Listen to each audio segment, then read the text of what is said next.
Nako po, matinding desisyon ito. Senador Bato, hindi na makakaupo bilang senador ng Republika ng Pilipinas. Ito ang kanyang matinding sinapit.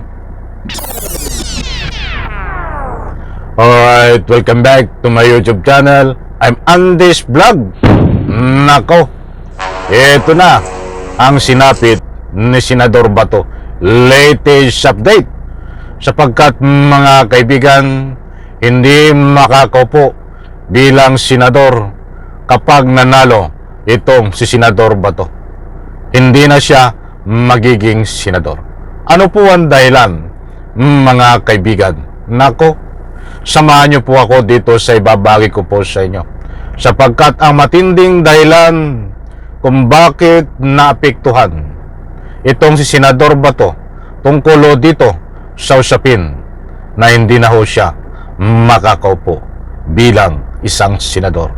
Mga kaibigan, bago ko po ibahagi sa inyo ang complete details nito, isang like muna sa video na ito. Kung pwede lang, sabay-sabay po nating i-like ang video na ito kapag nagustuhan nyo po. At sa lahat ng hindi pa nakasubscribe sa aking maliit pa na YouTube channel, road to 300k subscribers na po tayo. Paki-subscribe po. Maraming salamat. Ito, hindi naman po lingid sa inyong kalaman na itong si Senador Bato ay may kaso at kasangkot nitong si Digong Duterte dito sa kaso na crimes against humanity. Ano po ang connection nito? Bakit po natin nasabihan at natalakay and connection dito po sa hindi na siya makakaupo bilang senador ng Republika ng Pilipinas kapag tinama pa siya ngayon pong darating na eleksyon, mga kaibigan. Isang tulog na lang. Ilang tulog na lang, mga kaibigan, ay eleksyon na. Heto't ibabahagi ko po sa inyo, mga mahal kong taga-subaybay. Kapag mayroon po kayong pagkakataon, inaanyayahan ko po kayong panoorin, pakinggan ng vlog na ito. At nang sa ganon, lubos po nating maunawaan. Ito po, nako, ay bumoto po tayo nang naayon po sa ating kalooban. Ako po ay nagpapaalala lang. At wag po tayong magkaroon at sumunod ng batayan sa survey. Kung nakikita po natin na ang tao ay mapagkakatiwalaan sa kanyang mga karanasan, kung paano magsilbi sa taong bayan, iboto po natin. Huwag po tayong maniwala sa mga survey.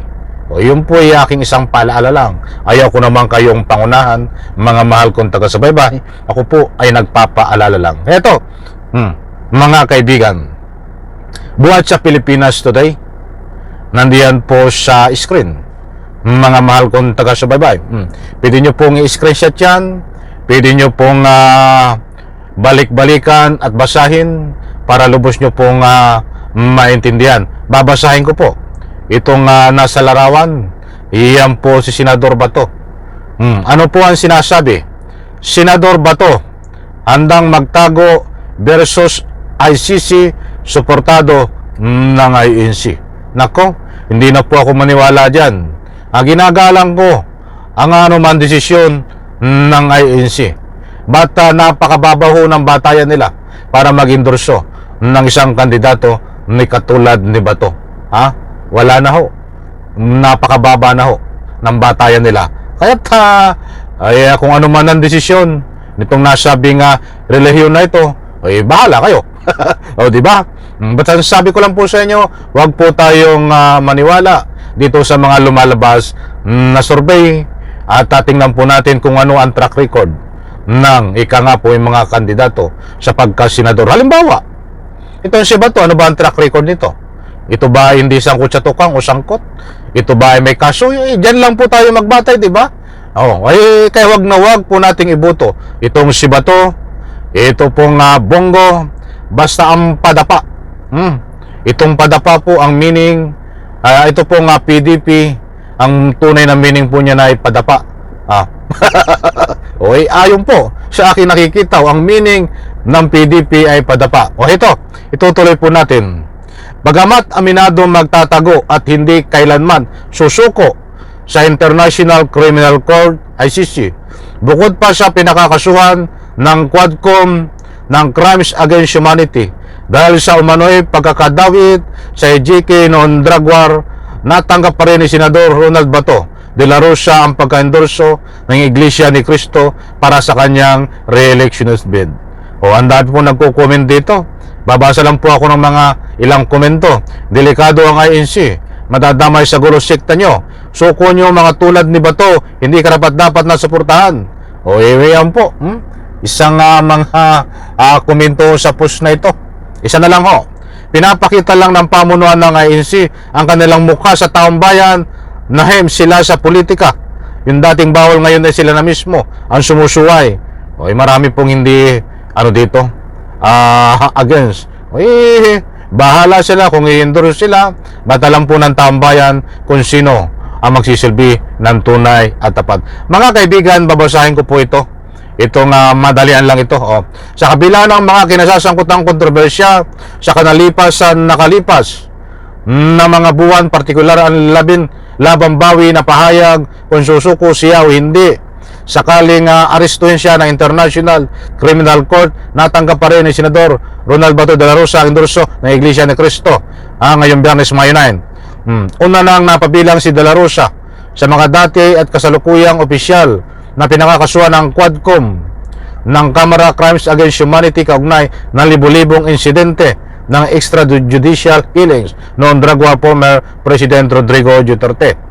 Sa pagharap ni Duterte sa pagdinig ng Senado sa drug war noong November 13, 2024, itinuro pa niya si De La Rosa, unang hepe ng Philippine National Police sa kanyang administrasyon bilang commander ng Davao City Squad na isinasangkot sa mga patayan sa Davao City noong alkalde pa siya ng lungsod. Mga kaibigan, mabilisan lang po ito, baka tayo kulangin sa oras. Malinaw po na sinasabi dito ni Bato, bagamat abinado magtatago at hindi kailanman susuko sa International Criminal Court.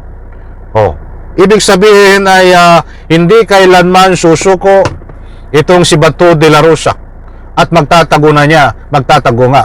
Ibig sabihin po dito, mga mahal kong taga-subaybay, ay hindi na makakaupo bilang senador itong si Bato de la Rosa kung sakaling tamain ho. Sapagkat ang sabi niya ay magtatago siya para lang maiwasan at hindi mahuli ng ICC, Interpol kung sakaling nandiyan na formal na isisilbi ang kanyang warrant of arrest. Dahil ito po ay 100% na talagang sisilbihan ng warrant of arrest dahil itong crimes against humanity ay hindi lang po si Digong ang nag-iisang gumawa nito. Sangkot po itong si Bato at mayroon pang ilang mga pangalan, hindi ko na po babanggitin. Dito muna tayo kay Bato.